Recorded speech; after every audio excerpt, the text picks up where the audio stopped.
সারাদিন তো একাই থাকি, কথা বলার মানুষ নেই, তাই নিজেই নিজের সাথে গল্প করি। ছেলের সাথে আর কত গল্প করব? ও তো আমি যতই বকবক করে যাই না কেন, ও তো কিছু বলতে পারে না, অ্যাও তা সে কিছু বোঝেও না সেরকম। ওই জন্য আমি নিজেই নিজের সাথে বকবক করে যাই। আর এই করতে গিয়ে আজ হলো এক অঘটন। আর এটা বেশি হয় রান্না করার সময়। সারা দেশের চিন্তা আমার মাথায় চলে আসে। এই ঘটনা এই হলো, ওই ঘটনা ওই হলো, এই সমস্ত কথাবার্তা। আর এই শীতের সিজন শুরু হলো মানে বাড়িতে বাঁধাকপি ফুলকপির আগমন। আর আজকে প্রথম এই সিজনের বাঁধাকপি রান্না করব। আর এইবার দেখুন, এই যে ভাতে জল দিতে গিয়ে আমি ভুল করে ওপাশে কড়াইতে যে ফোড়ন দিয়েছি, তেল গরম, তার ভিতর জল ঢেলে দিয়েছি। আর সে কি চটপট চটপট করছে। তাই ভাবলাম কড়াইয়ের ঢাকনাটাকে হাতিয়ার করে নিয়ে তাড়াতাড়ি বাঁধাকপিগুলো দিয়ে দিই।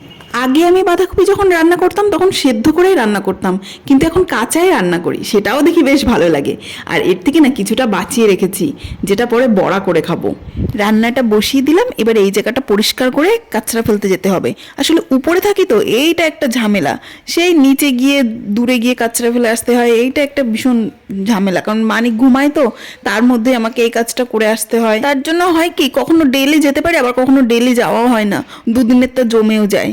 আজ যেমন একটু বেশি হয়ে গেছে অনেকটা, তাও ঘুমাচ্ছে বলে আমি যাই, তার মধ্যে গিয়ে ফেলে চলে আসব। এবার এনার ঘুমও ভেঙে গেছে আর স্নান করানোও হয়ে গেছে। এবার একটু সাজুগুজু করিয়ে দিয়ে তারপর খাওয়াবো।